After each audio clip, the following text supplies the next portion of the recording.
நன்றிகள் பல கூறி நாம் பாடுவோம், நாளும் நம்மை காக்கும் இறையேசுவை.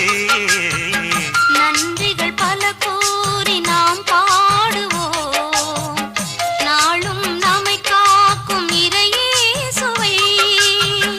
அல்லும் பகலிலும் செல்லும் இடமெங்கும், அல்லும் பகலிலும் செல்லும் இடமெங்கும் அன்னையாய் தந்தையாய் அருகில் இருந்து அழைக்கும் ஜீவனை நன்றிகள் பல கூறி நாம் பாடுவோம்.